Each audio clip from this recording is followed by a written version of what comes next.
News Talk Sports 94.9 WSJM. Dave Wolf, Brett Witkowski. We're at Dickinson Stadium in St. Joe, where St. Joe opens the season with a 30-7 win over Niles.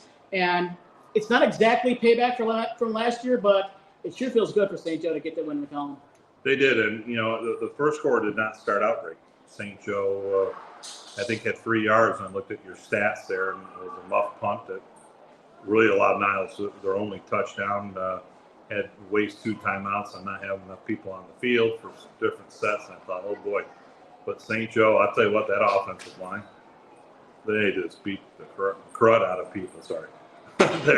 there was a late in the ball game, Claire did a pancake block up to the second level, and that offensive line just took over. St. Joe ran between the tackles most of the game.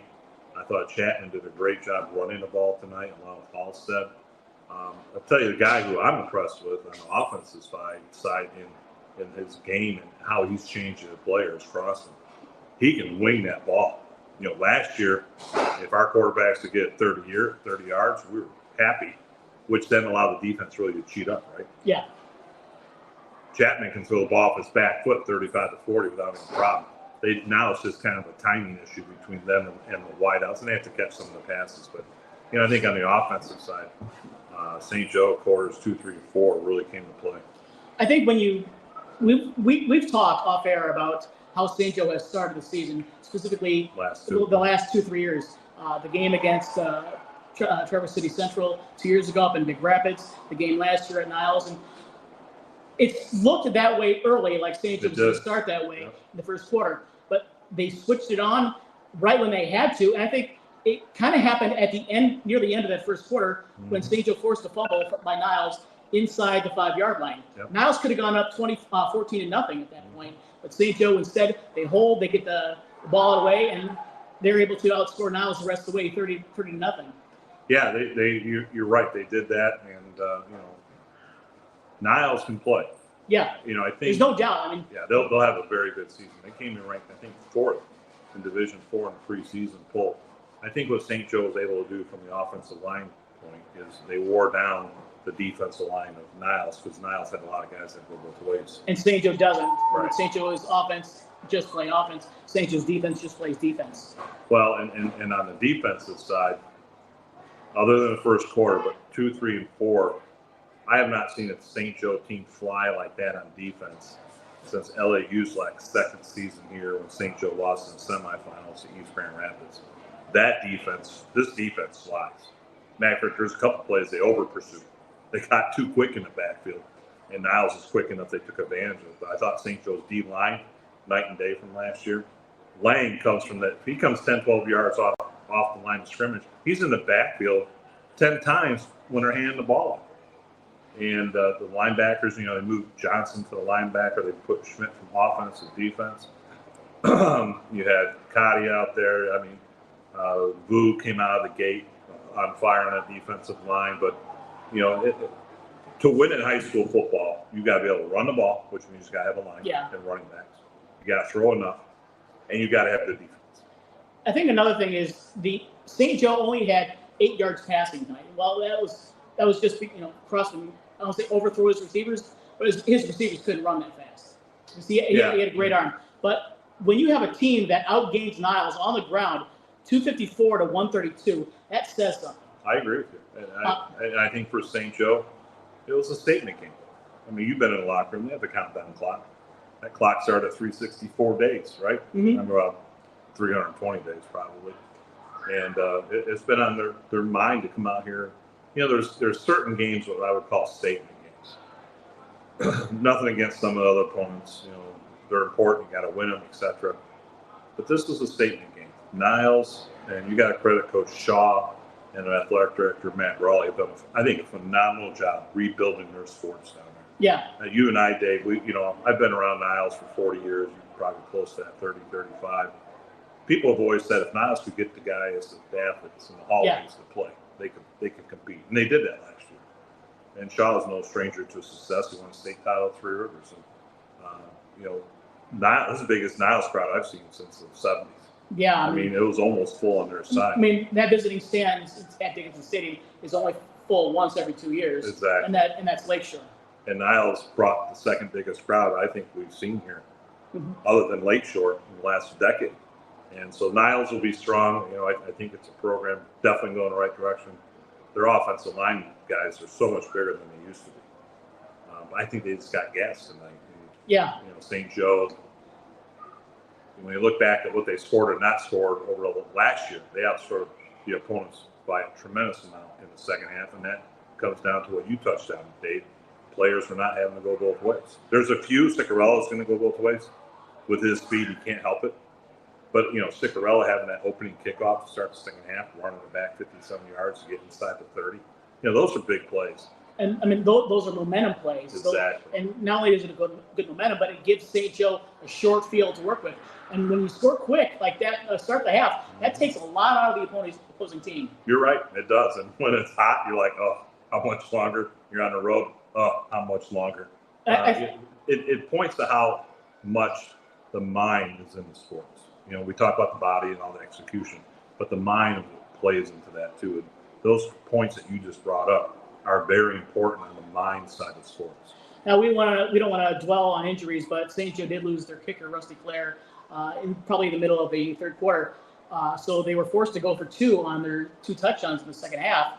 And I think, okay, well, they're going for 2, you know, but I think when they scored on them, I don't want to say it poured it on Niles and just kind of kept dumping on it, but that was another momentum swing, another thing that Niles just could not overcome. Like, I mean, we got to score 2 more touchdowns. We got to get 2-point conversions. You know, we're barely keeping minimum right now. We're barely keeping our head above water. And St. Joe just kept pouring it on. Yeah, they were consistent last year. If you remember, Dave, St. Joe had a lot of negative plays. Didn't happen tonight. And when you don't have negative plays on the offensive side, you're going to score. Well, that's exactly opposite. The game was the opposite of last year. Niles had the negative plays, and they had key penalties at key situations that St. Joe took full advantage of. And I think the punt situation near the end of the first quarter, where St. Joe, after Rusty Clare was out for injury, they brought in another punter, and they did it in a very, very, like a quick change style punt. St. Joe got whistled for a false start, and that was the best. That was the best false start penalty you could have. After the punt only traveled 11 yards, and since it was a pre-snap penalty, Niles couldn't decline it, and they couldn't get the ball to St. Joe 40. Instead, they get the ball at their own 35 and have to drive the length of the field, which they couldn't do. That's the one when coaches are reviewing the film of the players, whoever caused the penalty, the coach, you can't get mad at the kid. You're like, okay, it didn't hurt us, but also tonight, gentleman that you and I have known for a long time wasn't able to come here. Tom DeRees, who passed away in the spring, St. Joe's super fan.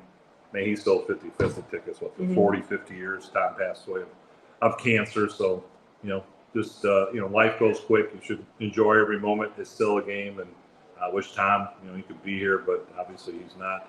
Well, this one definitely was for Tom DeRees. Yep. And, it's just, you see people like that who are just good, humble people who've done a good job in life. And sadly, cancer hit them like it does a lot of people. But, for the Bears next week, going down to play Edwardsburg, because of their success, is forced to play bigger, more successful schools. Because if you're deep or smaller, you're no, we'll pass. Well, yeah, I mean, you look at Edwardsburg and what Niles did to Edwardsburg last year. 49-0.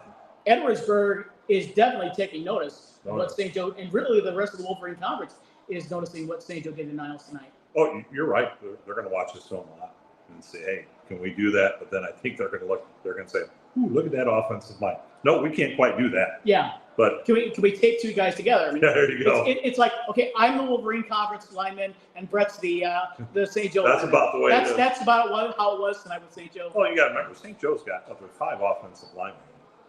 3 are 3-year stars and 2 are 2-year stars. Those guys, that's like a pro line. They know each other so well. They don't have to. There's probably not a lot of talking other than line calls, but there's not a lot of instruction. They know each other. They know tendencies. They know tactics. And like St. Joe, they returned 11 starters this year, according to what Andrew Crowley said in our preview this morning on WSJM.com. St. Joe has the depth. They had 71 dressed tonight. I mean, it's like a small army that St. Joe had. And St. Joe has more players dressed than Our Lady of the Lake has students. Yeah, St. Joe has a tremendous amount. And, a lot of those, not a lot, a majority, some of those are 5th quarter players who, we'll get some playing time. And St. Joe ends up, with a big enough lead or trailing in that fourth quarter. But, what numbers give any coach in any sport is competition and practice. Yeah. When players, and I don't care what age you are or wherever you're at, if players know there's not competition, your natural tendency is not to push yourself aside. That's just the way life is. That's just how we all are. But when you look over your shoulder and you see 2 or 3 people who want your spot, and Coach Bradley mentioned that in the pregame, how the competition over the last 2 weeks has changed from some guys from 2 to 1, and some from 1 to 2. And great teams have great practices. And that's where you get great practices when you have depth. Coaching basketball, we were very successful at Michigan. We were in a small school, but we had tremendous depth. We had 10, 12 girls that could play, and our practices were better than half our games. And that's what you need to be successful. So I think it could be a fun season for St. Joe. I'm curious how we match up with Edwardsburg with their wing T, which is a very deceptive offense. I think St. Joe's size is going to give them some problems. So if the player's okay, then nothing against some of those schools. Our non-division games are not as strong as some of the other teams. With all due respect, we have Loy Norris, which is only, other than St. Joe, Loy Norris, everybody else lost non-conference wise. Lakeshore just lost to Grand Haven. And Loy Norris won last week. Big time. They beat Quincy 51-8. I don't know what size Quincy is, but for Loy Norris, just to win is a big deal. St. Joe will face Edwardsburg next week at Edwardsburg at Leo Hoffman Field.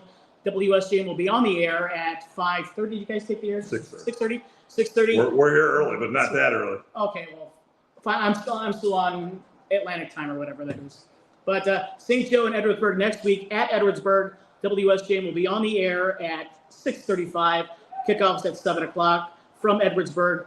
For Bret Witkowski, Joel McCordis, I'm Dave Wolf, WSJM Sports.